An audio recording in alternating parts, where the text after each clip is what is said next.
천 번을 불러도 내 눈에는 눈물이 멈추지 않는 것은 십자가의 그 사랑, 나를 살리려 하늘 보좌 버리신, 나를 사랑하신 분, 그분이 예수요.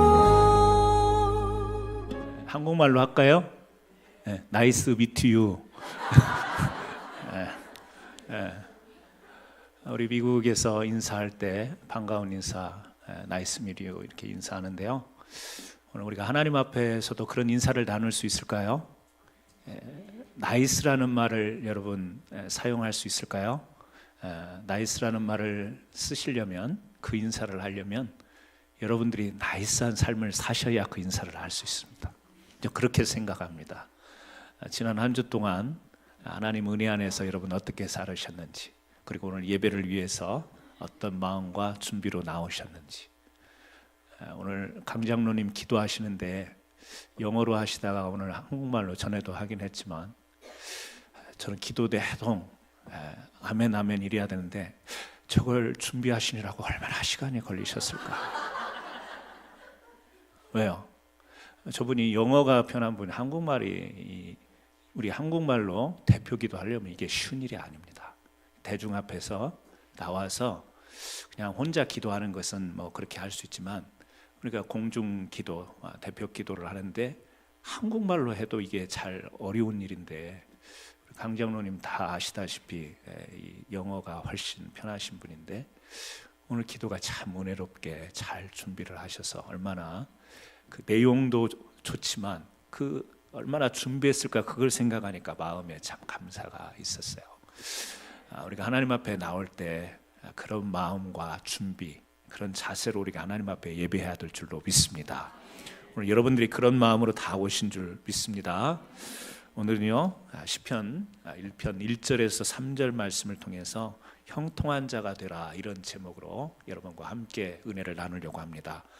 여러분, 우리 시편 1편은 적어도 여러분들이 아마 교회를 오래 다니신 분들은 대부분 암송할 수 있는 그런 말씀이 아닌가. 또 우리 주일학교 어린 아이들도 이 말씀은요 아주 잘 아는 그런 말씀입니다. 대표적으로 복 있는 사람은 이렇게 시작되는 말씀이어서 우리가 복 있는 사람이 어떤 사람이냐라고 하는 관심을 갖는다면 이 말씀을 그냥 흘려보낼 수 없는 그런 말씀이죠. 여러분, 말씀을 시작할 때 여러분에게 한번 그런 질문을 던져보고 싶습니다. 여러분은 복 있는 사람입니까? 아니면 복이 지지리도 없는 사람입니까? 말은 그렇게 하지만 힘들고 어려운 일 가끔 만나면 사람들은 다 저렇게 행복해 보이는데 나는 왜 이렇게 지지리도 복이 없을까, 이런 생각을 아마 과거에는 한두 번쯤 하셨을 거라고 생각하고, 지금도 교회 앞에서는 남에게 지기 싫어서 나는 복 있는 사람이라고 말하지만 속에서는 이렇게 왔다 갔다 하시는 분도 계실지 모르겠습니다. 그런데 여기 성경에서 말하는 복 있는 사람은 어떤 사람인가를 우리가 잘 이 말씀을 들여다보면 사실은 우리가 생각하는 그런 복 있는 사람과는 조금 차원이 다르다라는 것을 우리는 깨닫게 됩니다. 저는 오늘 늘 우리가 묵상하는 말씀이고 잘 나누는 말씀이지만, 복 있는 사람은 어떤 사람이냐, 저는 오늘은 이렇게 좀 규정을 내렸으면 좋겠습니다. 형통한 사람이 복 있는 사람이다. 그래서요 여러분들이 다 형통한 사람들이 되기를 바라며, 그 형통한 사람의 의미는 여러분들이 복 있는 사람, 어디에서 복이 있는가? 하나님 은혜 안에서 복 있는 사람들이 되기를 바라는 마음으로 오늘 이 말씀을 함께 나누려고 합니다. 시편 기자는요 복 있는 사람 이렇게 시작하면서 부정적인 이야기로 시작을 해요. 어떤 부정적인 이야기를 하죠? 복 있는 사람은 악인들의 꾀를 따르지 아니하며 죄인들의 길에 서지 아니하며 오만한 자들의 자리에 앉지 아니하고. 여러분, 이 말씀을 우리가 1절 말씀을 보게 되면 사람이 따르고 또 서고 앉는 것, 이렇게 표현을 했단 말이에요. 세 가지로 따른다, 추구하는 거예요. 그리고 어딘가에 사람이 서 있지요. 삶의 존재, 삶의 자리라는 게 있습니다. 그리고 또 우리가 앉는다, 정착하고 우리가 살아가는 그런 터전들이 있죠. 그래서 여기 1절에서 말하는 따르지 아니하며 길에 서지 아니하며 자리에 앉지 아니하며 따른다, 또 선다, 앉다, 이 말은 우리 인생을 아주 간단하게 그렇게 삶의 근본적인 행동들을 그런 단어로 표현을 하는 겁니다. 여러분, 복 있는 사람이나 없는 사람이나 다 우리가 삶을 따라가야 해요. 자기가 원하는 삶이 또 모델이 있어서 나도 저렇게 살고 싶다, 나도 저렇게 살아야지, 뭔가를 바라보면서 거기에 따라가 살게 되어 있습니다. 또 우리가 살다 보면 자기의 그 서야 될 자리가 있어요. 그게 뭐 우리가 직장이 됐든 아니면 어떤 사회적인 명예의 자리든 우리가 서는 자리들이 있습니다. 그 자리는 이 자신의 존재감을 나타내는 그런 것이죠. 또 우리가 앉는다, 정착해서 살지요. 작은 가족 단위로 또 공동체로 이렇게 정착하면서 사는 이 모든 것은 삶의 근본적인 행동들이에요. 그런데 시편 기자는 그렇게 우리가 따르는 것, 추구하는 삶도 중요하고 어디에 서 있는가도 중요하고 어디에 정착해서 사는가도 중요하지만 더 중요한 것은 누구와 함께 있는가, 이것이 더 중요한 것을 먼저 이야기하죠. 그런데 여기에 지금 누구와 함께, 악인 또 죄인, 오만한 자들과 함께 추구하고 서 있고 앉아 있는 것은 복이 없는 삶이다, 이렇게 이야기를 해요. 사실 복 있는 삶은 내가 무엇을 추구하느냐도 중요하고 내가 어디에 서 있느냐, 어디에서 사느냐도 중요하지만 누구와 함께 있는가가 더 중요한 문제라고 하는 거예요. 이렇게 이야기를 하면서 이제 두 번째 2절에 가서는 오직 여호와의 율법을 즐거워하여 그의 율법을 주야로 묵상하는 자로다. 이제는 바뀝니다. 어떻게 해요? 앞에서 부정적인 이야기를 한 뒤에 복 있는 사람의 적극적인 특성을 이야기를 합니다. 그 특성을 이야기하는데 간단하게 한 절로 이야기해요. 누가 나오죠? 하나님, 여호와.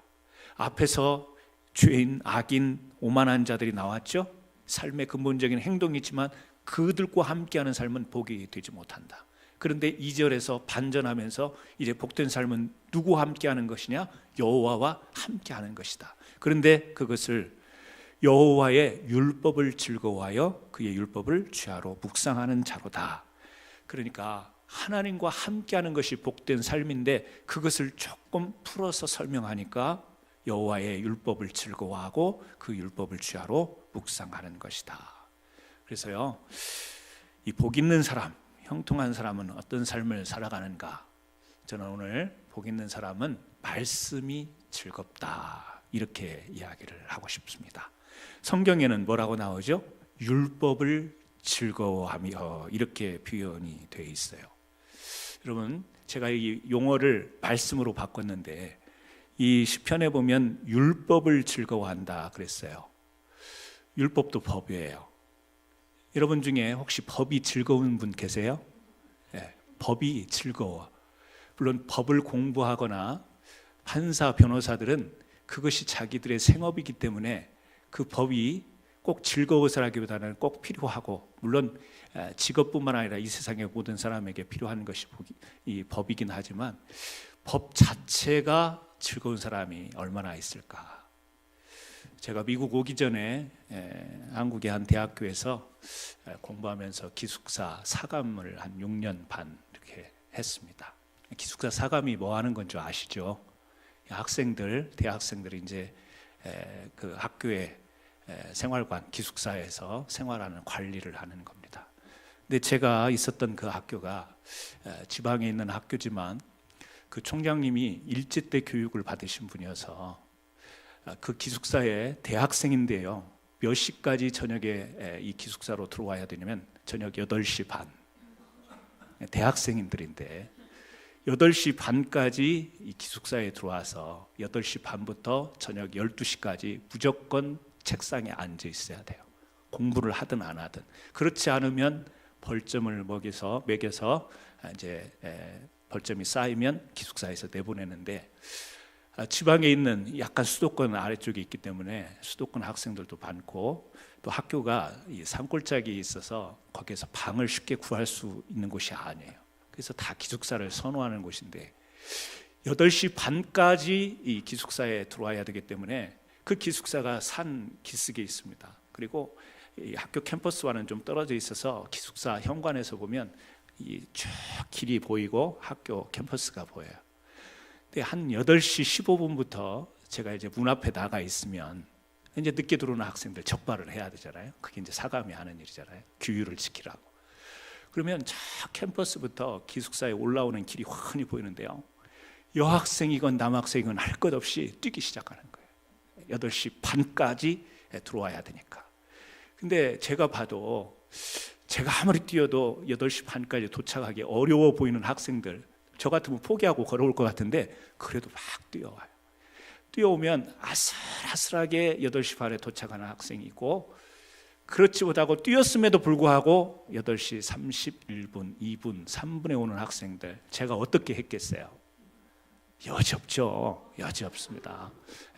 딱 시계 보고 있다가 31분에 딱 너 1분 늦었어 하고 벌점 10점 이러면 그 아이들이 저를 쳐다보는 눈빛이 저는 지금도 잊혀지지가 않아요. 뭐 꿈에 나타나는 건 아니지만 뭔가 원망과 아쉬움과, 왜 이렇게 너무 이 강팍한 규정이 생활관 규칙으로 있어야 되는가, 이런 아주 여러 가지 감정이 섞인 눈빛으로 이렇게 쳐다보면서 몇 분이니까 좀 봐줬으면 하는 거지만 규칙은 규칙이니까 봐줄 수가 없는 거죠. 그래서 학생들에게 벌점을 먹이고 또 봐주는 거 없이 이렇게 하는 거. 여러분, 학생들이 기숙사 생활이 평안한, 자기네들의 학업 생활이 평안한 처소이긴 하지만 그 법을 즐거워했을까요? 즐거워하지 않습니다. 여러분, 세상에 있는 법들 생각해 보십시오. 법이 즐거울까요? 그렇지 않아요. 법을 잘못 적용해서 지금도 억울하게 감옥살이 하는 사람도 있습니다. 판사가 나름 성실하게 재판을 했지만 증거가 온전하지 못하고 또 판단이 잘못되어서 법의 억울한 적용을 받는 사람이 미국, 한국, 세계 아마 엄청나게 많이 있을 거예요. 또 법을 악용해서, 법을 이용해서 다른 사람에게 해코지하는 그런 일들도 많이 자행되는 것을 우리가 보지 않습니까? 법 자체가 즐거운 건 아니에요. 그러나 법의 결과, 법을 적용한 결과는 우리에게 안정, 평화, 질서를 가져다 주는 것이죠. 그렇기 때문에 우리가 법 자체를 지키는 것은 즐거운 일은 아니에요. 그러나 그 법을 지키고 법이 적용되고 났을 때 주어지는 결과는 우리에게 복된 것이 될 수 있는 것이죠. 오늘 오직 여호와의 율법을 즐거워하여, 복된 사람은 여호와의 율법을 즐거워한다. 저는 여러분들이 여호와의 율법을 즐거워하시는 분들인 줄 믿습니다. 하나님 말씀 막 지키려고 하면 막 즐겁죠. 하나님의 율법이 뭐죠? 딱 어떻게 구분되죠? 하라와 하지 말라. 구약의 적용으로 보면 600여 가지 이상의 이 하나님께서 율법, 규례, 명령, 규칙 이런 것들을 부여하셨어요. 이거 이렇게 해야 돼, 이렇게 하면 안 돼, 이렇게 해야지, 이렇게 하지 말아야지. 막 이스라엘 백성들이 그걸 지키면서 되게 즐거워했죠? 아니었죠? 힘들어했어요. 지키라고 하는 것은 못 지키고 하지 말라는 것은 하고 싶고, 막 그런 이 율법을 지키는 것 속에서 굉장한 이 마음속에 갈등도 있고 힘든 것도 있었죠. 근데 시편은 어떻게 딱 이렇게 여호와의 이 율법을 즐거워하며 이런 표현을 썼을까? 여러분은 어떠신가 한번 생각을 해보십시오. 여호와의 율법이 즐거운가? 우리가 일반적으로 생각하면 이것은 어려운 일이에요. 그러나 중생을 체험한, 하나님의 구원을 체험한 우리가 여호와의 율법이 즐겁다라는 의미를 우리는 그 중생의 체험을 통해서 알게 되는 겁니다. 하나님의 말씀이 우리에게 왜 단 것인가? 왜 우리에게 정말 생명과 같은 것이고, 우리에게 즐겁다라는 것은 유희적인 그런 단어가 아니에요. 여호와의 율법이 즐겁다라는 것은 기쁘고 놀이를 하면서 얻는 그 유희의 기쁨이 아니라 이것은 생명을 얻는 아주 희열, 기쁨, 충만한 그것을 나타내는 단어입니다. 여러분, 여기에 율법을 즐거워하여 그 율법을 주야로 어떻게 한다고 그랬죠? 묵상하는도다. 여호와의 율법을 즐거워하는 사람들, 그 사람들에게 당연히 나타나는 모습은 뭐냐면 묵상이에요. 묵상이라는 것은 단순히 성경을 글로 읽는 게 아니에요. 읽으면서 그 말씀의 뜻이 무엇인지, 그 뜻이 나에게 어떻게 적용이 되는지, 그리고 나는 어떻게 살아야 되는지, 그걸 통해서 하나님과 나와의 관계를 하나님 뜻 안에서 발견하고 내가 그렇게 살아가는 것, 그것이 묵상인 거죠. 그래서 우리가 이 말씀의 묵상, 그리고 이 말씀의 묵상의 즐거움을 맛보기 시작한 사람들의 특징은 뭐냐면 하나님을 닮아가게 돼 있다라는 거예요. 하나님을 닮아가는 거예요. 여러분, 흔히 부부는 닮는다고 그렇게 이야기를 하죠. 과학적일까요? 비과학적일까요? 왜 대답을 못 하십니까? 부부는 닮는다라는 말이 있는데 상당히 비과학적입니다. 아무리 오래 같이 살아도 이 DNA가 섞여가는 것도 아니고, 우리 얼굴 형태가 변하는 것도 아니잖아요. 그런데 딱 보면 부부인 것이 이렇게 태가 확연히 드러나는 사람, 또 여러 사람과 함께 사진을 찍었는데 딱 보면 이 사람 부부 같아. 여러분, 혹시 그런 이야기 많이 부부 사이에 들으신 분들 계시죠? 아유, 닮았어요. 부부가 어떻게 닮았습니까? 그런 이야기를 많이 합니다. 그런데 비과학적이란 말이에요. 그런데 우리는 20년 산 사람들, 10년 같이 산 사람들, 심지어는 이제 막 약혼한 사람도 닮은 사람들이 있어요. 우연일 수도 있겠지만, 그런데 영국의 이 리버풀대 연구진이 이것을 한번 연구를 한 거예요. 비과학적이지만 어떻게 해서 부부들은 같이 살다 보면 그렇게 닮는다고 할 수 있을까? 영국의 리버풀대에서 연구를 하면서 그런 근거를 제시를 합니다. 사람이 얼마나 자주 웃는가, 찡그리는가에 따라서 사람의 얼굴에 근육이 이게 움직이잖아요. 그런데 부부가 같이 살다 보면 같은 감정을 느끼게 되는 거죠. 자식들이 속을 새기면 부모가 같이 막 찡그리고 속상해하는, 그래서 이 얼굴 근육의 단순한 것은 아니겠지만 이 동일한 감정을 느끼기 때문에 거기에서 그 표정들이, 또 좋은 일이 있으면 같이 즐겁고 웃고 이러기 때문에 이 근육들이 계속 시간이 쌓여가면서 이렇게 비슷해진다는 거예요. 여기 부부들 계신데 혹시 안 닮은 분 계세요? 그러면 그분들은 서로 감정이 다른 거예요. 이건 심각한 거예요. 부인은 속상해 죽겠는데 남편은 웃고 있다든지, 남편은 막 힘들어 죽겠는데 부인은 막 평화롭다든지, 그러면 안 닮는 거예요. 부부가 닮은 것이 맞는 것 같아요. 같이 뭐죠? 감정을 같이 공유하게 되니까 그 아마 근육에 의한 표정이 아마 비슷해진다, 이렇게 이야기하는데, 여러분, 우리가 하나님의 말씀을 주야로 묵상하고 하나님의 말씀을 우리가 즐거워하면 하나님과 닮아지는 줄 믿으시기 바랍니다. 그러면 이런 질문을 한번 드려요. 오늘 이건 참 심각한 질문인데요. 여러분은 하나님의 무엇을 닮으셨어요? 좀 하나님 그러면 감이 안 잡힌다면 여러분은 주님의 모습 가운데 어떤 점을 나는 닮았다라고 생각을 하세요? 교만한 질문이 아니고 한번 나를 생각해 보는 질문이야. 나는 예수님께서 이 땅에 오셔서 30년의 생애와 공생애를 사셨는데, 그래서 성경의 많은 부분에 주님이 행하셨던 이 행적과 말씀과 그 감정과 표현들이 드러나 있는데, 내가 예수 믿는 사람으로, 예수를 영접한 사람으로, 내 안에 성령이 주님과 함께 거하는 사람으로 나는 주님의 이런 모습은 닮은 것 같아. 나는 아직도 부족하고 내가 감히 어떻게 예수님과 견줄 수 있어? 내가 어떻게 예수님의 닮은 부분을 이야기할 수 있어? 우리가 겸손한 마음도 있지만, 그러나 한편으로 내가 정말 주님과 함께하는 자라면, 내가 주님 따라가는 주님의 제자라고 한다면 나는 내 삶 가운데 어떤 부분이 주님을 닮았을까? 여러분 한번 생각해 보신 적이 있으십니까? 오늘 한번 생각해 보셨으면 좋겠어요. 이 자리에서는 순간이기 때문에 생각하기 어렵지만 오늘 말씀을 듣고 집에 돌아가신 후에 혹시 다시 한번 묵상할 수 있는 시간이 있다면 나는 주님의 어떤 부분을 닮았을까? 아니면 닮아가기를 노력하고 있을까? 나는 닮으려고 애쓰고 있을까를 한번 생각해 보셨으면 참 좋겠습니다. 여러분, 하나님의 말씀을 읽다 보면, 하나님의 말씀을 우리가 묵상하다 보면 하나님의 감정을 느끼게 되는 거예요. 부부가 닮는다는 소리를 들 때 감정 공유, 그래서 그것이 얼굴 근육을 통해서 드러나듯이 하나님의 감정을 내가 같이 느낄 수 있는, 공유할 수 있는, 그거는요 하나님이 어떤 분이고 어떤 마음을 품는가, 이 기록된 말씀을 우리가 묵상하지 않으면 이해할 수가 없는 거예요.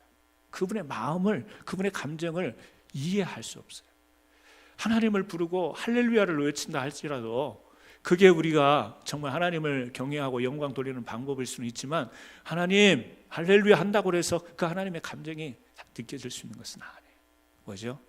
세세하게, 세밀하게, 세미한 음성으로 우리에게 기록하셨지만 그 말씀으로 우리에게 나타나셔서 우리에게 하나님의 그 뜻, 하나님이 원하시는 바, 하나님의 그 감정을 우리가 느낄 수 있는, 여러분, 이것이 여호와의 율법을 즐거워하는 자들의 모습인 거예요. 이것이 여호와의 말씀을 주야로 묵상하는 자의 모습인 줄 믿으시기를 바랍니다. 저는 여러분들이 정말 하나님을 즐거워하는 분들이 됐으면 참 좋겠습니다. 하나님을 즐거워하는 분들. 하나님을 즐거워하는 분들은요, 닮을 때 즐거워할 수 있어요. 닮지 않으면, 그 이질감을 느끼면 즐거워할 수가 없어요. 저는 이렇게 말씀을 통해서 여호와를 즐거워하는 분들이 되기를 바라면서, 이 하나님의 감정과 함께 공유하고 말씀을 묵상하고 이런 복된 삶을 살아가는 사람은 어떤 사람인가? 오늘 사실은 이것을 이야기하고 싶은데요, 같이 한번 읽어볼까요? 복 있는 사람은 형통한 사람입니다. 형통. 여러분, 형통이라는 말을 우리가 잘 알고 있습니다. 형통, 그냥 우리가 사전적인 의미가 아니더라도 모든 일이 뜻처럼, 뜻을 세우고 뜻을 품은 것처럼 뜻과 같이 잘 되는 것, 이게 사전적인 의미인데, 꼭 사전적인 의미가 아니더라도 뭔가 일이 잘 되는 것, 이게 형통이라고 이렇게 생각이 되지 않습니까?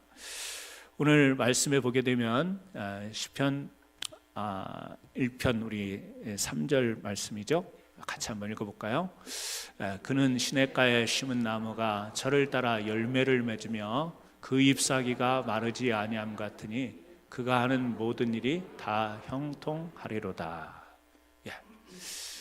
이어지는 말씀에 이 말씀이 있잖아요. 시냇가에 심은 나무가 철을 따라 열매를 맺으며, 나무가, 시냇가에 심은 나무라는 것은 이 생명의 보존을 받는 나무예요. 물이 공급이 되는 나무. 여기 지금 강단 뒤에 나무 가지가 있죠? 보이세요? 그 가지 위에 파릇하게 잎사귀가 맺힌 거 보이세요? 이게 지난 부활절 때 우리 장식했던 나무 가지인데, 이거를 꽃꽂이 하시는 권태순 집사님이 병에다가 이 물을 담궈 가지고, 지금 부활절 지난 지가 몇 주예요. 이걸 우리 새가족실에다가 놔뒀는데 제가 어제 본 거예요. 그 가지를 다시 쓰길래 아이고 저걸 또 쓰시네 그랬는데, 보니까 위가 파란 잎이 난 거예요. 요만한 그 꽃병에다가 물을 적셔 놓고, 이 꽃도 아니고 나무 가지 꺾어 온 것을 거기에다가 놔두고 오늘 다시 여기에 이렇게 장식을 했는데요, 이파리가 있다니까요. 그래서 참 신기했어요. 꽃은 물에다 넣으면 뭐 일주일 열흘은 가잖아요. 근데 나무 가지를 꺾어서 가져온 거, 장식을 이미 했던 건데 지금 몇 주가 지났는데 이게 이파리가 파랗게 맺힌 거고, 참 생명력이라는 게 이런 거구나. 시냇가에 심은 나무, 이것은 생명이 보존되는 나무라는 거예요. 생명 있는 나무는 어떻죠? 철을 따라서 열매를 맺어요. 지금 굉장히 시편이니까 시적으로 적어놨지만, 여러분, 우리가 철이 있잖아요. 봄, 여름, 가을, 겨울. 캔사스는 봄이 없습니다. 예. 겨울 다음에 여름일 거예요. 이거 날씨가 뭐 예, 캔사스는 그런 것 같아요. 봄, 여름, 가을, 겨울로 우리 인생을 한번 표현해 볼까요? 봄은 화창하고 아름답고 활기있고 소생하는, 여름, 겨울은요 춥잖아요. 모든 이파리가 다 떨어지는 것처럼 겨울이라고 하는 것을 우리 인생으로 비유하면 고난, 고통, 뭐 환난 이런 것으로 표현할 수 있잖아요.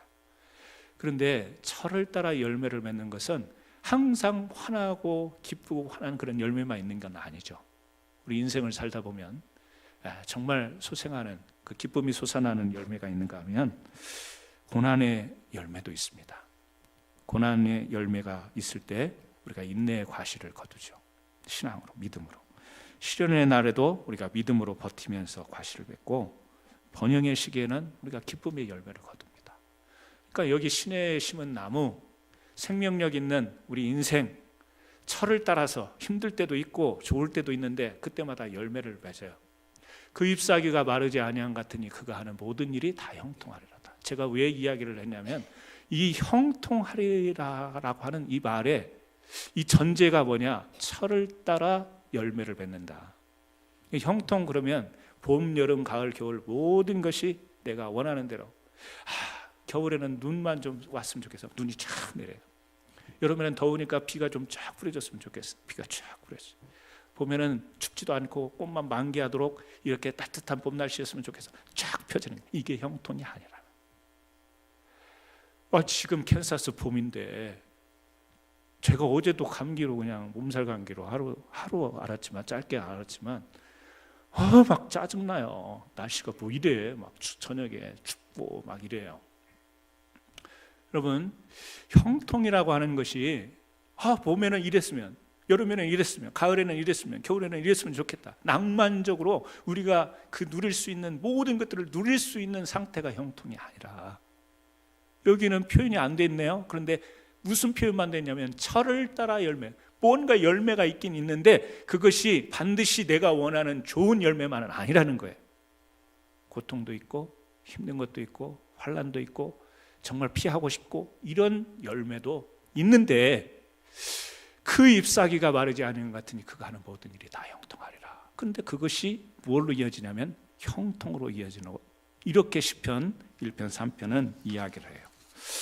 여러분, 조금 이해를 돕기 위해서 저는 이 말씀을 보다가 누가 생각이 나냐면, 성경에 형통이라는 말이 많이 붙여진 한 인물이 있어요. 누구일 것 같아요? 순간적으로. 네, 그렇죠.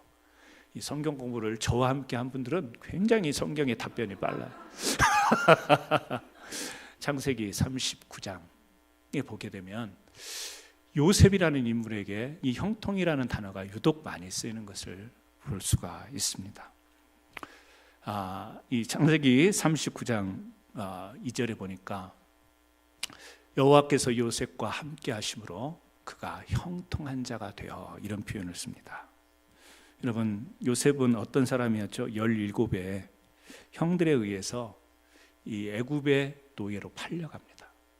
아버지의 사랑을 독차지하니까 형제들이 시기를 해서 그를 끌고 가다가 나중에 이 애굽의 노예에게 팔고, 그 노예로 팔려갔던 요셉이 이 보디발이라고 하는 시위대장의 집에 노예가 되었어요. 그때 지금 쓰여진 39장 2절 말씀에 어떤 이야기가 나오냐면 그가 형통한 자가 되어.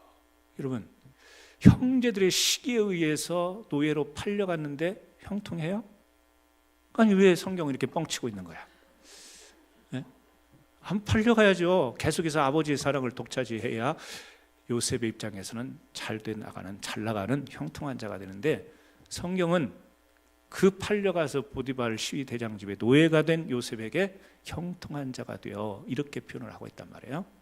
또 우리 한 구절 봐요. 같이 한번 읽습니다. 그의 주인이 여호와께서 그와 함께 하심을 보며 또 여호와께서 그의 범사에 형통하게 하심을 보았더라. 여러분, 그 주인 보디발이 보니까 여호와께서 그와 함께 하심을 보며 여호와께서 그의 범사에 어떻게 해요? 형통하게 하심. 하나님이 요셉을 어떻게 했어요? 형통하게 하셨다라는 거. 아니, 지금 자기 집에 종로로 다뤄 온 사람인데 자기 수중에 있는데 어떻게 형통하다라는 말을 여기에 쓸 수가 있습니까? 자, 또 한 구절을 우리 같이 한번 보겠습니다. 39장 21절입니다. 자, 이때는요 보디발의 아내가 좀 음란했던 것 같아요. 그래서 이 요셉을 유혹하잖아요. 그걸 뿌리치고 어떻게 됩니까? 감옥에 가게 돼요. 그런데 그때 쓰여진 성경 구절이 이거예요. 같이 한번 읽습니다. 여호와께서 요셉과 함께 하시고 그에게 인재를 더하다. 함께 하시고. 자, 그 다음에 감옥에 이제 갔습니다. 감옥에 갔는데 감옥에서 쓰여진 말씀이에요. 같이 읽습니다. 간수장은 그의 손에 맡긴 것을 무엇이든지 살펴보지 아니하였으니 이는 여호와께서 요셉과 함께 하심이라. 여호와께서 그를 범사에 형통하게 하셨다. 아니, 감옥에 갇혔는데, 죄송해요, 주무시던 분들 계십니다. 감옥에 갇혔는데 어떻게 그가 형통하다라고 이렇게 이야기를 할 수 있어요?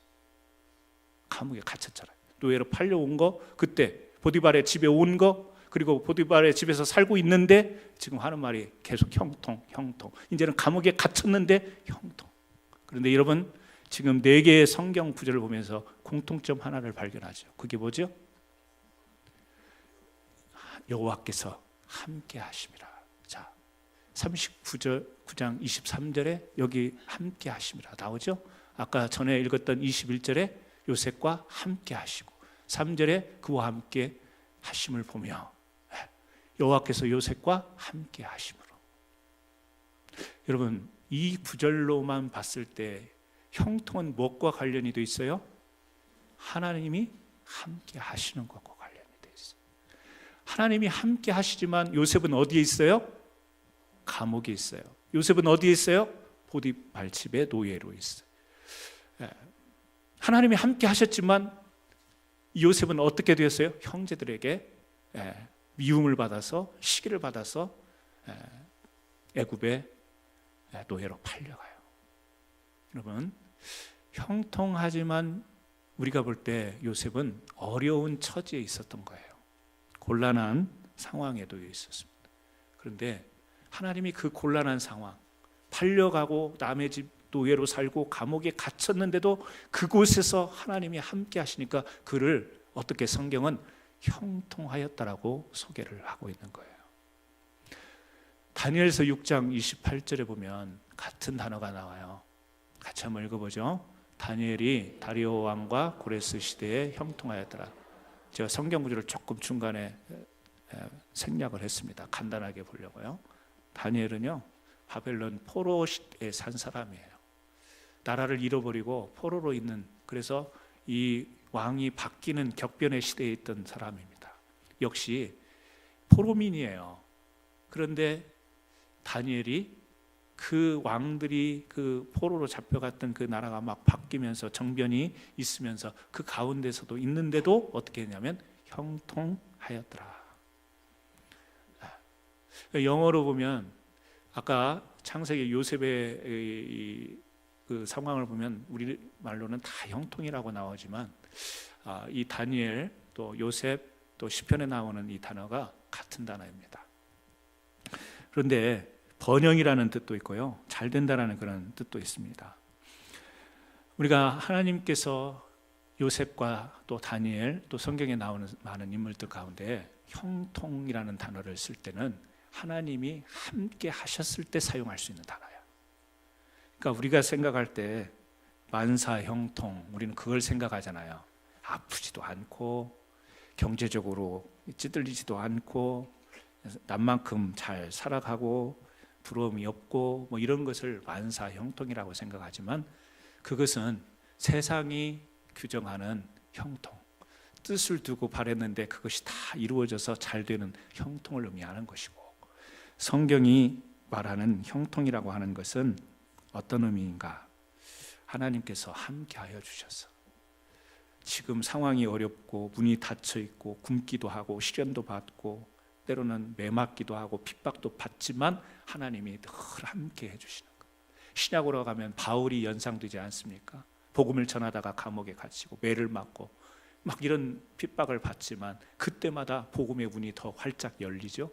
형통하였어요. 하나님이 함께함으로, 그 전도 복음 증거하는데 함께함으로 형통하게 됐던 거예요. 여러분, 이런 형통을 가진 자가 복 있는 사람인 줄 믿으시기를 바랍니다. 여러분은 형통한 자입니까? 아닙니까? 네. 갑자기 혼란스러워지죠. 오늘 교회 오기 전까지 형통은 그런 의미가 아니었는데 목사님이 교묘하게 말씀을 엮어가지고 나를 형통한 자로 만들어버리는 것 같은 뭔가 속은 기분, 이런 거 아니겠어요? 근데 진짜 그래요. 형통의 의미가, 저는 형통한 자예요. 제가 고난이 없습니까? 있습니다. 제가 기도 제목이 없습니까? 있습니다.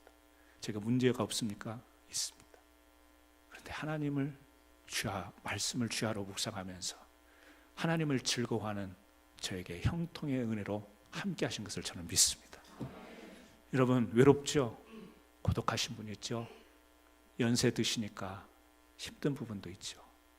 홀로 계시니까 너무너무 고독한 분도 계시고, 일이 잘 안 풀리고 기도해도 응답이 없는 것 같아서 답답한 분도 계실 거고.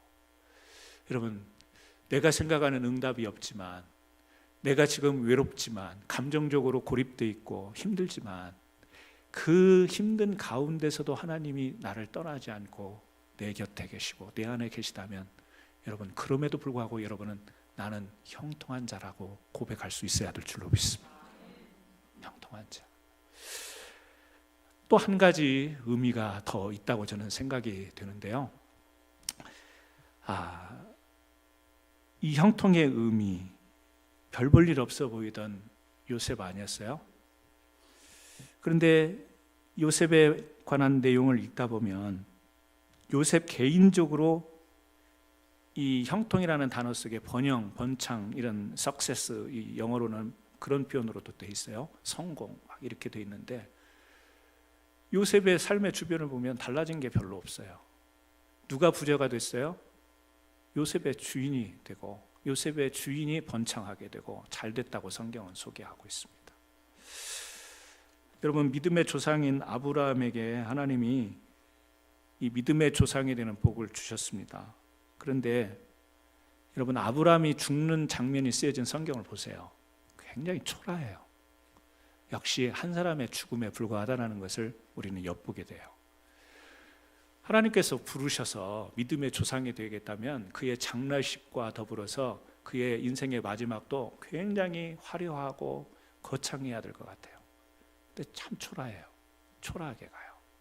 그런데 그가 믿음의 조상이고 이 복의 복을 받은 사람으로 그렇게 성경은 소개를 한단 말이에요. 근데 우리가 발견하는 것은 뭐죠? 그 복은 뭐냐면, 아브라함이 받은 복은 복의 근원이 된 복인 거예요. 아브라함을 통해서 민족이, 열국이 형성이 되는 이 놀라운 이 복의 근원이 된 복을 아브라함이 누리게 된 거죠. 그러니까 인생으로 봤을 때는 그렇게 별 특별한 게 없는 것 같아요. 엄청난 이런 것이 주어진 것 같지 않습니다. 요셉도 마찬가지입니다.